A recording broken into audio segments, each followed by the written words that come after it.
4. I just wanna go to the place where the people know my name. I wanna go to the place where the spirit is the same. I wanna shout to the sky, 'cause it's the reason I believe the only thing that brings us here is love. I wanna go to the place where the people know my name. I wanna go to the place where the spirit is the same. I wanna shout to the sky, 'cause it's the reason I believe the only thing that brings us here is love.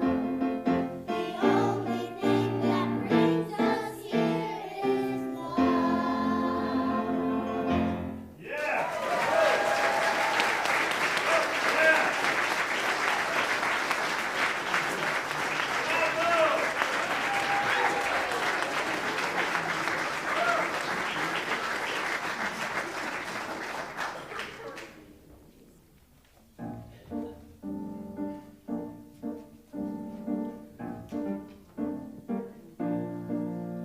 Getting to know you, getting to know all about you,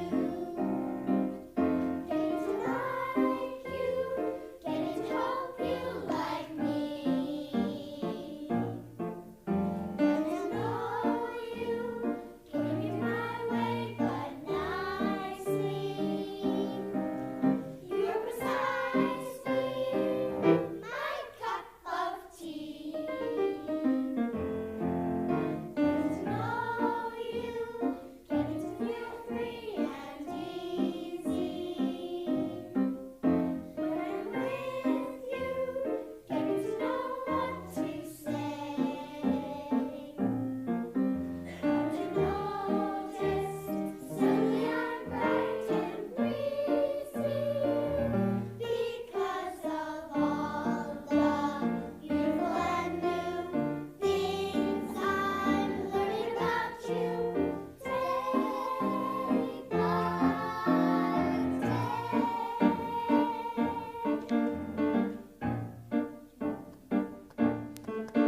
Getting to know you, getting to know all about you. Getting to like you, getting to hope you like me. Getting to know you, getting in my way but nicely. You are precisely my cup of tea. Getting to know you, getting to feel free and easy. When I'm with you, getting to know what to say. And to notice, suddenly I'm bright and breezy. Because of all the beautiful and new things I'm learning about you day by day. Hey.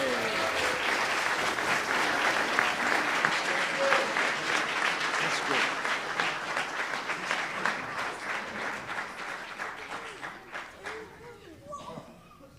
I didn't push you. Thank you, Junior Choir. Thanks a lot. That was wonderful. And I feel like I'm getting to know you. Could we be joined up here by kids? Could you just come up? We're not going to make you sing. Just come on up here, please, so we can just have a chat. We're going to have a chat about meaningful things in life. Yeah, yeah, wherever. Here. Yeah, wherever. Just come. Yeah. Wonderful to see you. By the way, good morning, everybody. And good morning, kiddos. Great to have you here. Let me give you a little bit of an idea of what we're going to be talking about and thinking about in here when you're in your Sunday school. And it's an interesting topic. It really doesn't have any answers per se, but it's something that I want you all to think about. We're going to be talking about giving money away. Have you ever thought about giving money away, helping somebody else who is in need and you get in a position to give someone. Okay, so it kind of looks like this. So in our society, we have a few people way up here with a lot of money, and then we have a lot of people down here with very, very little money. And the people up here with a lot of money see the people down here with just a little bit of money, and they say, well, I think we're going to help them. And so they send money down to the people who have very little. And the people who have very little say, thank you very much up there. Now I can buy a can of beans. Thank you. And the person up here goes, wow, that makes me feel good. I just helped somebody down here. That is really neat. And they said, maybe I'll do some more of this. And they give a little more money. And then, oh, thanks for the can of beans. Thanks for the can of tuna. Oh, thank you, thank you, thank you. And you know, for years and years, for centuries, that's the way the system worked. People up here with a lot of money, well, they decide to give some money down here so they can say, thank you for the can of beans. And then the people up here feel really, really good. Now here is the big question. Can you imagine if we changed the system whereby the people up here were actually, well, had to give more money for the disbursement to the people down below. And so they weren't making money up here, but they're really making money more here. And the people who were really, really poor kind of came up here, and it was almost equal. So they didn't have to give money anymore to these people because they had enough money now. But the price was, it wasn't just these people up here who just gave what they wanted, but they were forced to give a lot of money, and so the society looked a little more equal. Do you think that's a good idea? You do? Great. Julia, you're teaching good things in the Sunday school classroom. That's great. That's wonderful. I wish you guys were old enough to vote. That would help a great deal. So anyway, so that's what we're going to be thinking about. People with a lot of money, giving money, feeling good about it, but does that really help? Okay? So let's think about that. And when you go home, you may want to talk about it with your families. Say, gee, does that make sense? What does that look like? Okay? So why don't we stay where we are? And I'm going to remove myself from here. And I think, oh no, we need to light. Tara, Tara, were you going to light it? Tara hasn't lit it either. Talk to Julie. Okay. Let's go.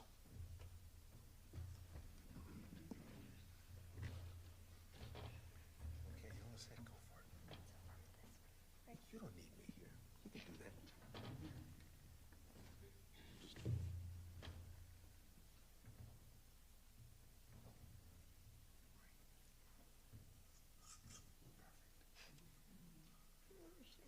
Have you thought about ministry? Say the words. Oh, okay. Symbol of light, symbol of knowledge, symbol of warmth, symbol of freedom. We light this chalice as a symbol of our faith. Here we gather to celebrate hope and the infinite possibilities of love. Tara, that was perfect. Thank you. Let's open up our service by turning your hymn books, please, to number 303.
Good morning.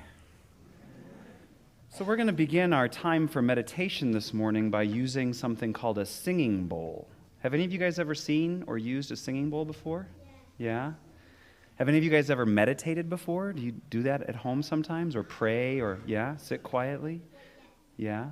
So this is the way that I like to talk about using a singing bowl, is you make it sing, which I'll do here in a second, and you listen until you can't hear it anymore. Because if you listen for a while, you hear the sound goes on and on.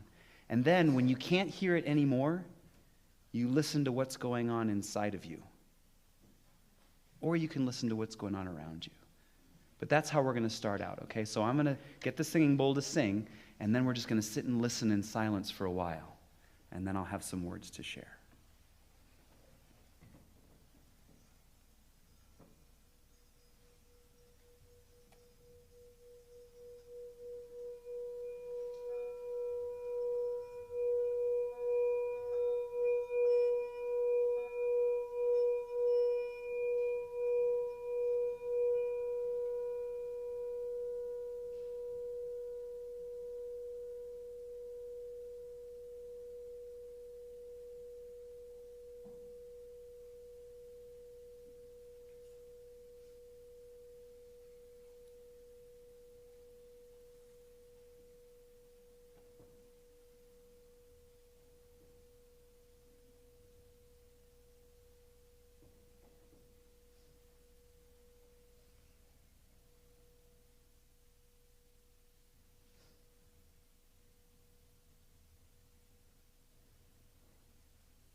Here we are, our day just beginning.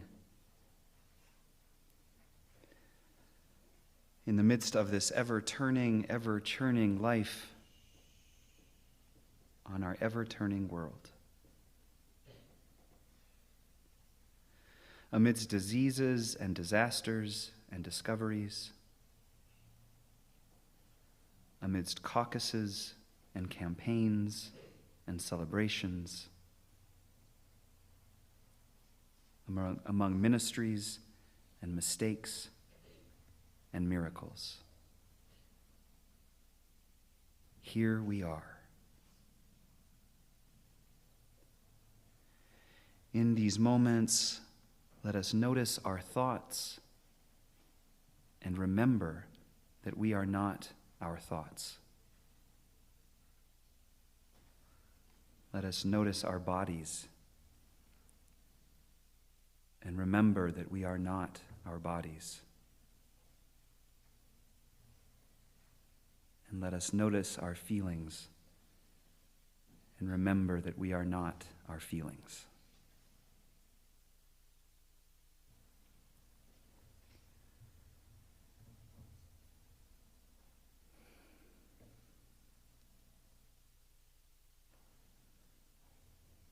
In these moments, on this day, and always, let us find that larger peace that passes understanding.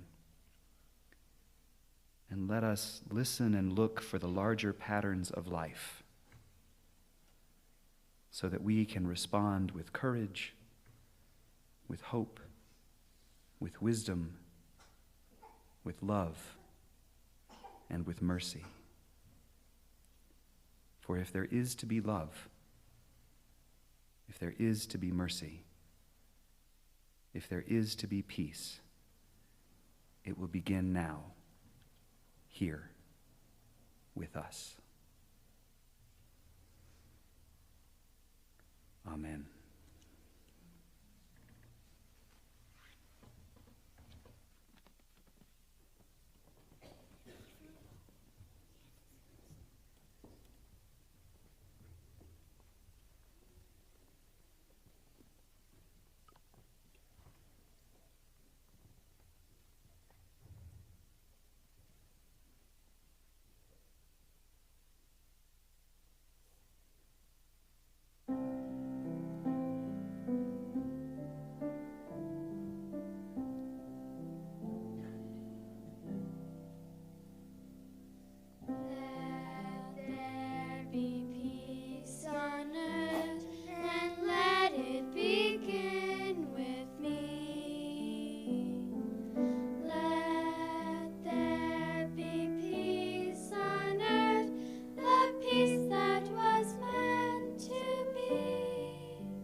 Thank you, David. You've certainly raised the bar for the junior choir. They used to just get by on their cuteness, but now they're good. Now they're really good. I mean, they record this stuff. It's fabulous.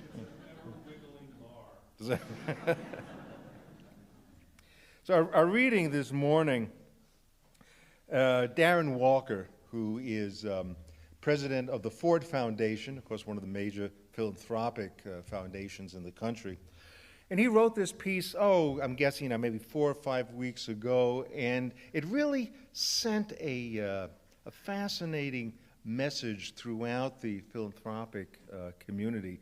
It's a matter of looking at philanthropy in a very different way, and this is what he has to say. The origins of formal philanthropy date from at least 1889, when the American industrialist Andrew Carnegie composed his Gospel of Wealth. He drafted this intellectual charter at the peak of the Gilded Age, when inequality had reached extreme levels. Carnegie argued, as many still do, that inequality on this scale is an unavoidable condition of the free market system, and that it was even desirable if the promise of wealth incentivized hard work. Philanthropy, he believed, would ease the pressure of rising social anxiety that followed from inequality, ameliorating the afflictions of the market without altering the market system itself. During the 20th century, an entire field of institutional philanthropy emerged and flourished in the pattern of Carnegie's mold. Iconic American families, Gates, Knight, MacArthur, Mellon, Rockefeller, endowed and expanded foundations that built schools and libraries, developed new vaccines, revolutionized agriculture, and advanced human freedom. My own organization, the Ford Foundation, has given billions to support everything from public television in the United States to microlending in Bangladesh. And yet, for all the advances made in the last century, society's challenges may have outpaced philanthropy's resources. Today, the cumulative wealth of the most generous donors seems a pittance compared with the world's trillions of dollars worth of need. Generosity, blooming as it may be from legacies of both Carnegie's age and the newly enriched, is no longer enough. The world may need a reimagined charter of philosophy, a gospel of wealth for the 21st century that serves Americans, not just American philanthropists, but the vast army of new donors emerging around the world. Feeding the hungry is among our society's most fundamental obligations, but we should also question why our neighbors are without nutritious food to eat.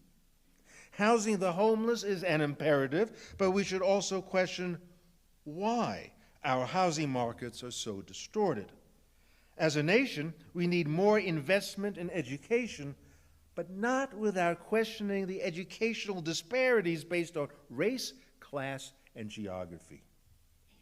Our self-awareness, our humility, shouldn't be limited to examining the problems. It should include the structures of solution, like giving itself. As the Reverend Dr. Martin Luther King Jr. said not long before his assassination, philanthropy is commendable, but it must not cause the philanthropist to overlook the circumstances of economic injustice which make philanthropy necessary.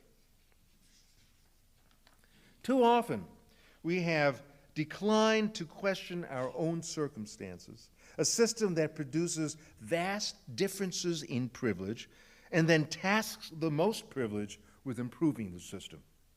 Whatever our intentions, the truth is that we can inadvertently widen inequality in the course of making money, even though we claim to support equality and justice when giving it away.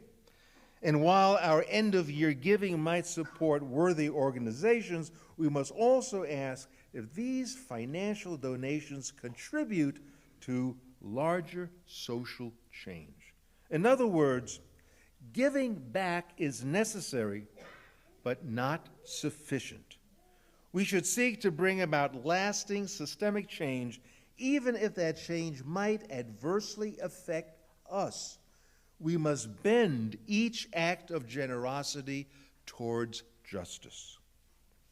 This modern giving charter should look different in different settings.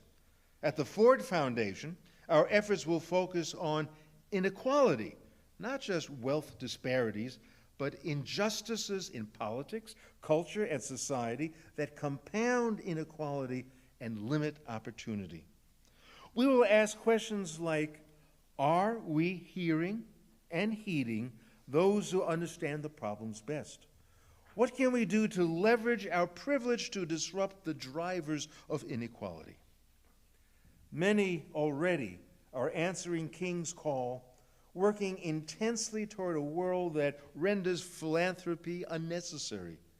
Ultimately, we each must do our part to ensure that giving not only makes us feel better, but also makes our society more just.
Good morning again. Are you alive out there? Good morning. Okay, good. Whew. Sometimes that's like the beginning of a nightmare, right? Oh. Maybe my nightmare, not yours. I don't know. To those of you I've not yet met, I'm Reverend Matthew Cockrum, a consulting minister with this congregation, and it is my great good pleasure to serve along with the Reverend Tom Goldsmith, the ministries and the missions of this place, which I believe and understand are also what you're here to do, not only to be nourished, but also to be prepared to nourish and to be out in the world doing that work. There are a great deal of opportunities in the life of this church for us to be nourished and to learn to better nourish. Some of them are listed in your bulletin.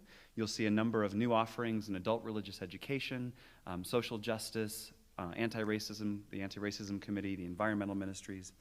Some of the things that aren't on there include a new recycling campaign. You can recycle light bulbs, toothpaste tubes, the little crinkly wrappers from Cliff Bars and the inside of cereal boxes at the environmental ministries table. It's a little bit of a fundraiser, but more than that, it's a way to get these kinds of things out of the landfill. So if you've been thinking all along, well, I'll just toss them, don't. Save them. Bring them here on Sundays. We'll collect them. Also a reminder that our youth ministries are continuing to raise funds for their various trips. Our coming of age group is going to Boston this summer, and they're selling t-shirts and tickets to a dinner and jazz experience later on in the month, so stop out in the Elliott Hall for that. And one last thing that also didn't make it, it was a last minute request. I know that the parking lot up in Friendship Manor is really slippery right now, and one of us, Liza Smart, found herself stuck in the ice up there and has asked for any able-bodied folks who might be able to help her heft her car out to meet her by the coffee table after service today. So if you've got a few extra minutes and a little bit extra muscle, please stop at the coffee table and offer Liza your help. In these moments now, I invite you to take a few minutes doing what our youth sang about at the beginning of the service, getting to know each other and reminding each other that this is a place where we come to practice love. So as the ushers come forward to receive this morning's offering, please greet your neighbors.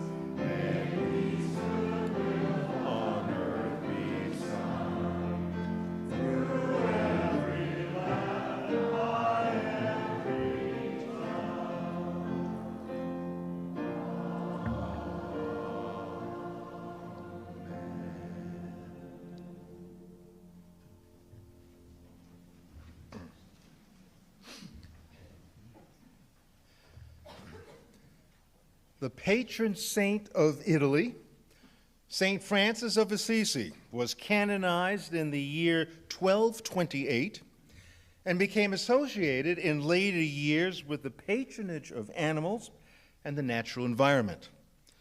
His name is often invoked on Earth Day celebrations, and the ritual known as blessing of the animals, which is performed in so many churches around the country around October 4th.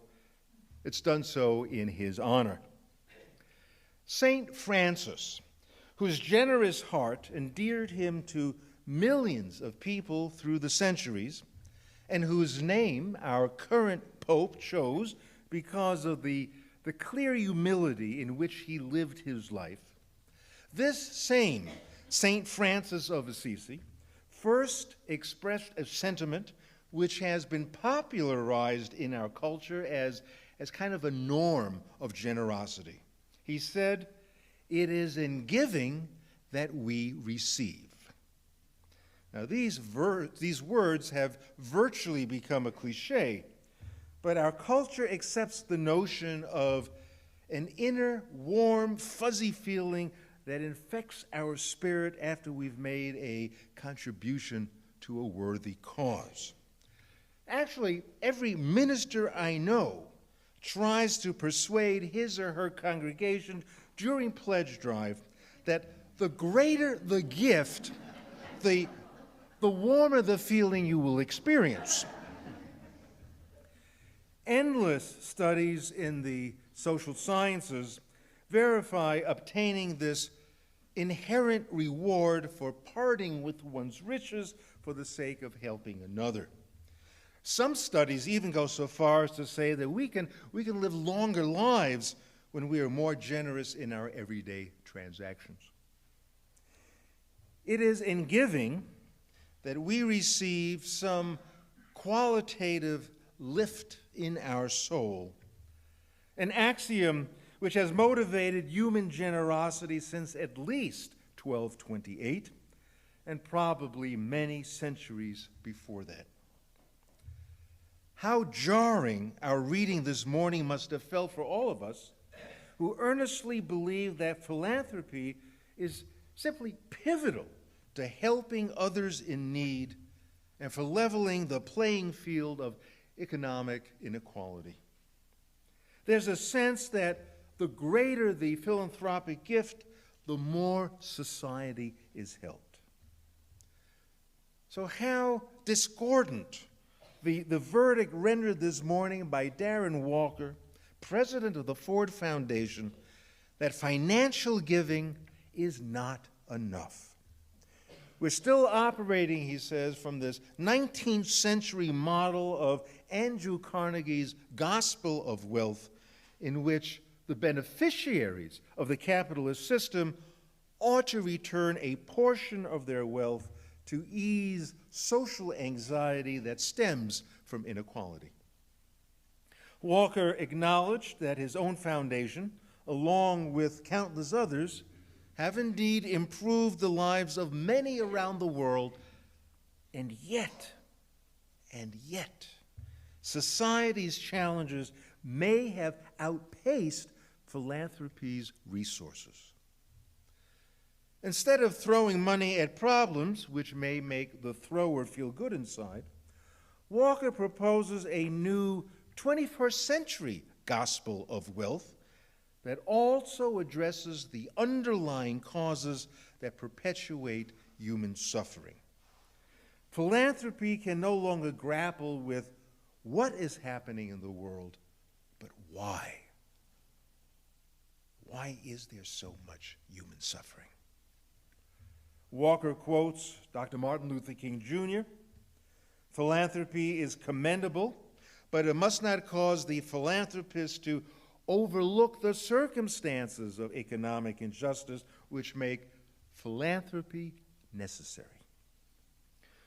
Walker, trying to keep the wealthy in society focused on social change, presents a real challenge to generosity, in which, as the affluent fill out their end-of-the-year charitable gifts, they will also ask, they must ask, if these donations contribute to a larger, broader social change. So the hard question posed today is really the same question that confronted humankind in biblical times. How do we help the poor? Is it by charity or justice? By voluntary contributions or by legislation? Human goodness, often expressed in voluntary contributions, yields a fine reward for the people who give. In fact, we have come in many instances, we've come to measure human goodness by the magnanimousness of the gift. Mark Zuckerberg and Priscilla Chan are perhaps now considered the epitome of human goodness after surrendering 99% of their Facebook stock value for charity worth about $45 billion. But their largesse produces no legislative change that will honor the inherent dignity of all people. And by that I mean granting everyone their basic human right to food, clean water, housing, health care, education. Candidates in both parties vying for the presidency of the United States boast of America's existing wealth and power.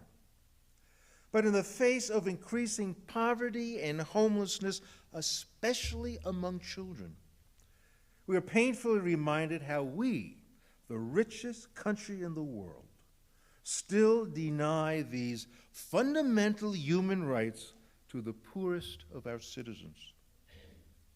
State legislatures are more passionate about tax cutting than social services. Tax havens are established that allow large corporations and wealthy individuals to avoid paying their fair share. And just to be clear, in case you're wondering, I am not Bernie Sanders' speechwriter. I'm really not. Although, if he asked, because he needed the views of a younger man,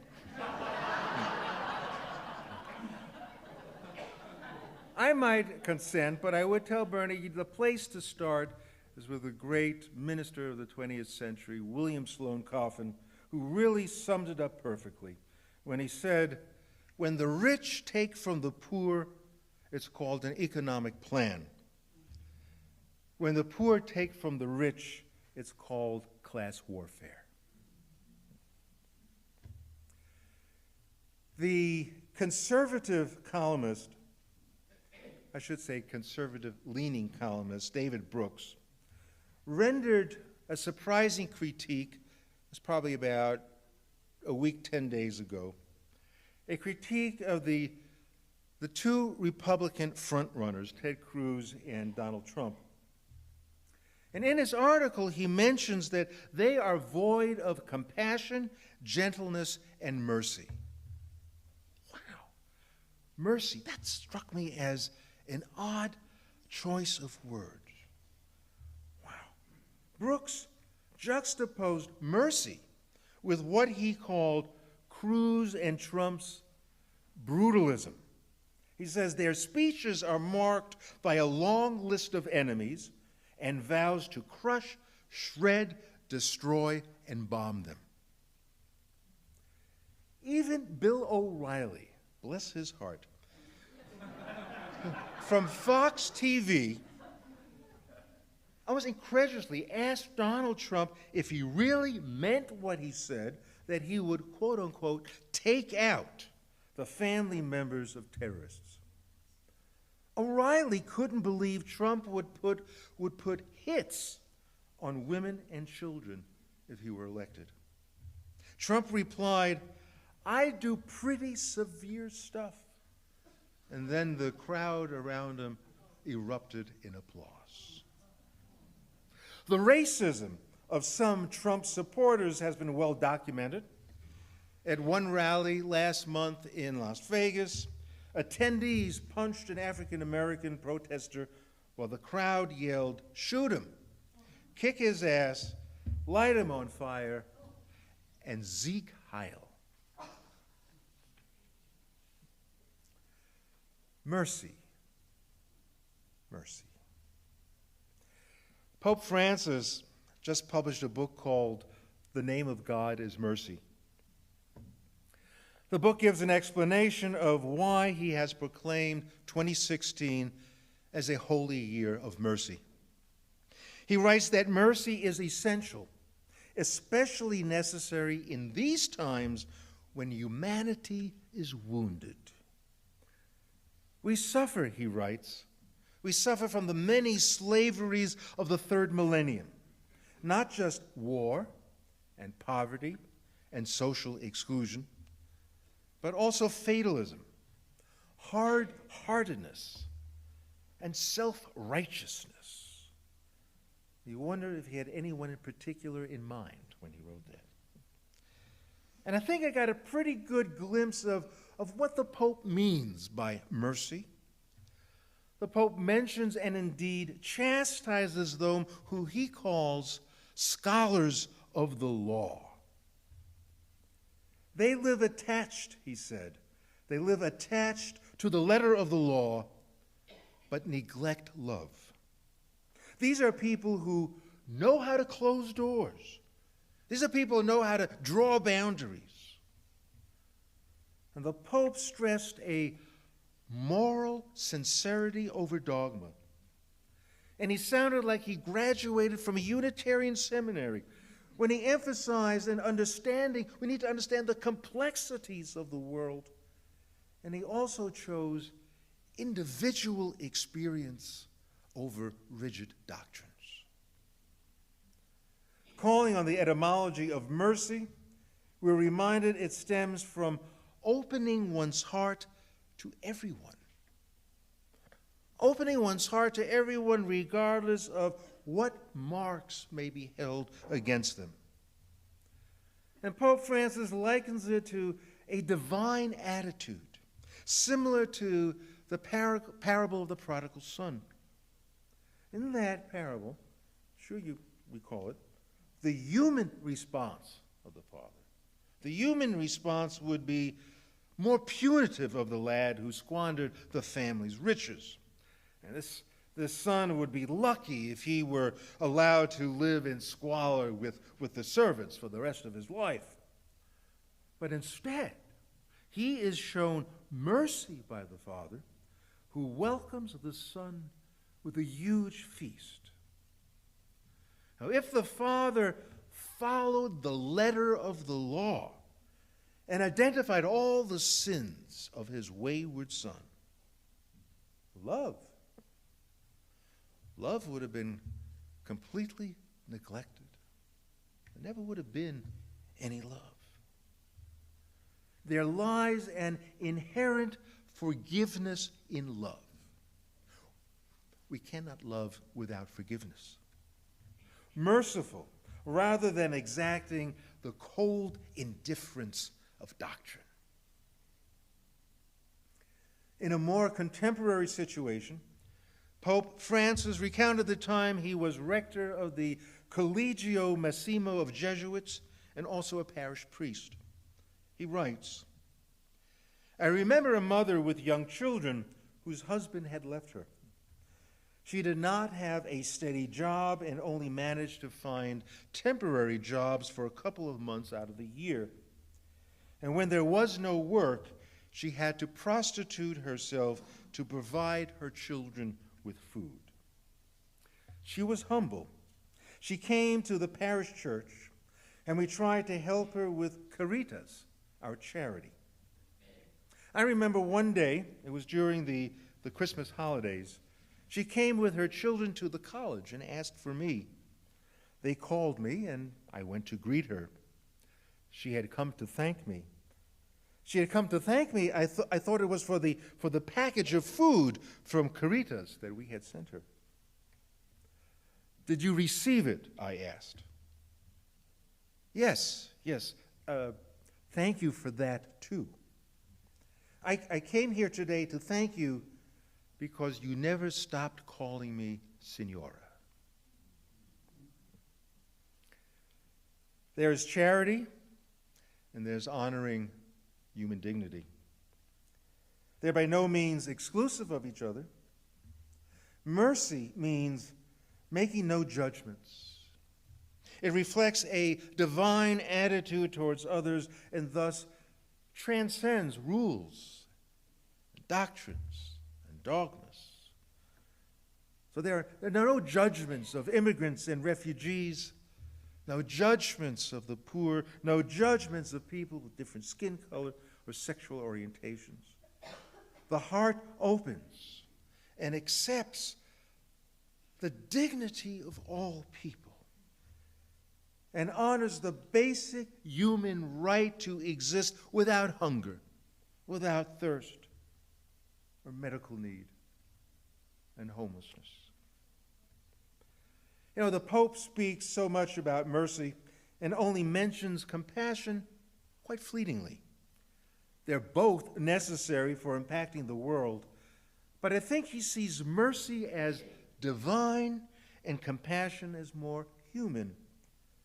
I think he would say compassion, feeling the pain of another, would lead us to give in charitable ways to alleviate that pain quickly, with boxes of food perhaps.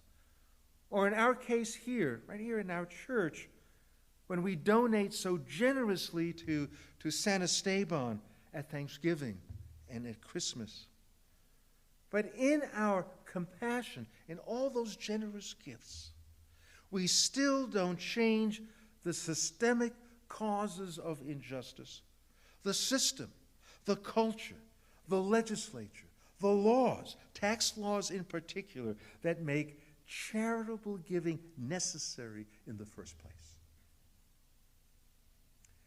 Now, one of the most popular verses in the Bible when it comes to promoting social justice is found in Micah chapter 6, verse 8. He has shown you, O man, what is good, and what does the Lord require of you? To act justly, to love mercy, and walk humbly with thy God. There it goes. Love mercy. What does that really mean? Well, in the verses leading up to this grand proclamation, God presents his case to the people of Israel that they have been disobedient.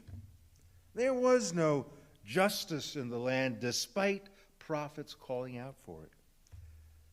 It was telling the people they were insensitive to the needs of the poor and the marginalized. In fact, God held no punches in pointing out that their transgressions that made them feel, well, a little bit nervous, so much so that they wondered how they might be able to get back on God's good side.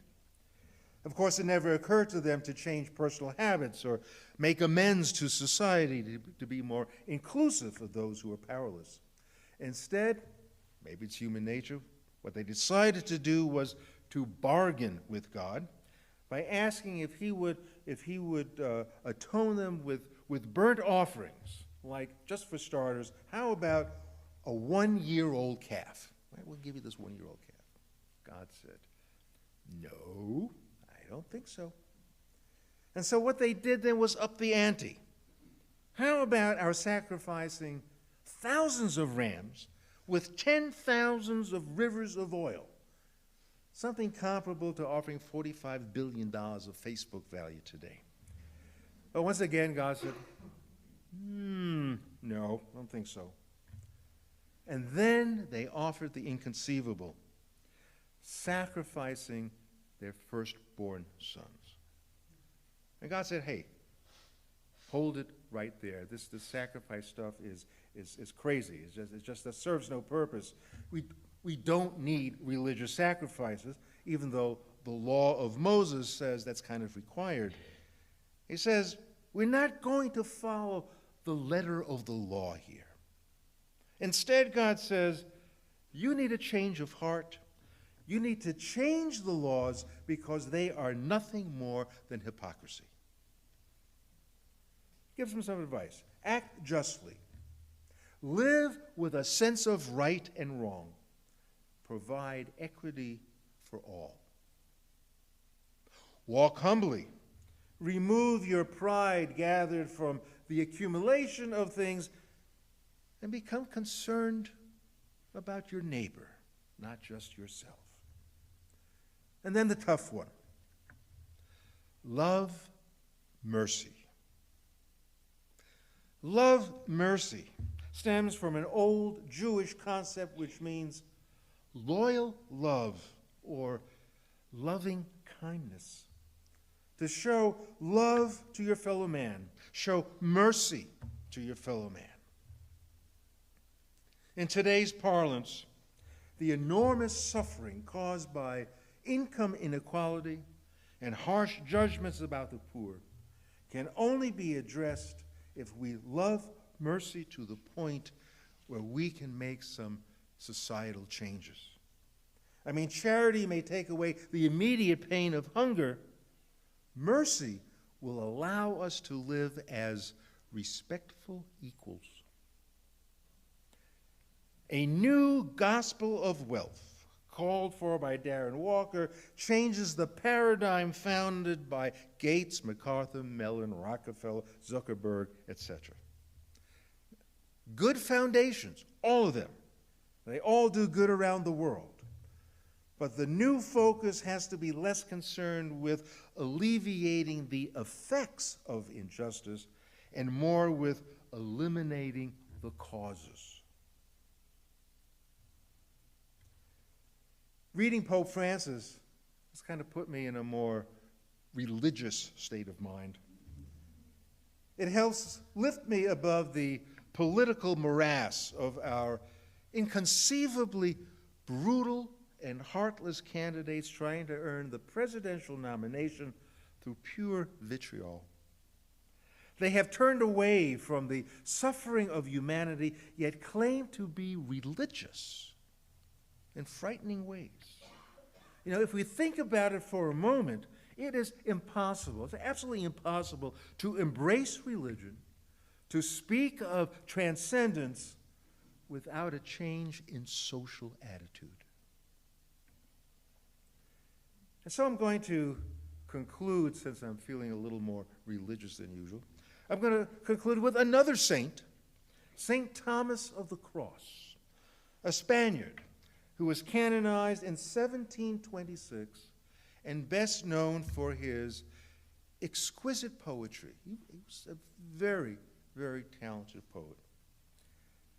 He said, "In the evening of life, we will be judged on love alone.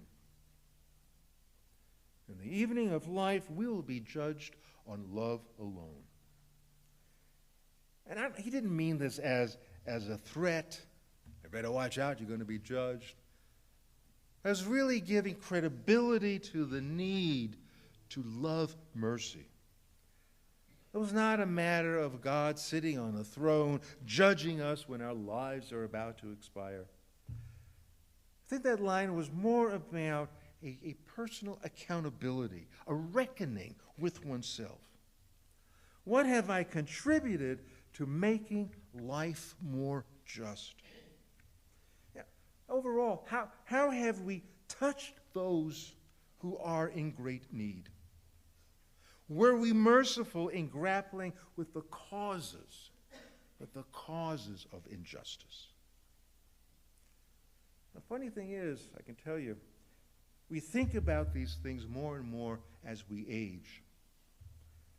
You know, it's not, what comes to mind as we age is not, gee, how closely did I follow the letter of the law? That's not what it's about. In the evening of life, we will be judged on love alone. So be it. May we conclude our service turning our hymn books, please, to number 168.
To know and feel and experience the sacred bonds that connect us all to one another is to love mercy and do justice. To recognize this implacable moral imperative of faith represents the kind of good religion that mixes well with politics. Amen.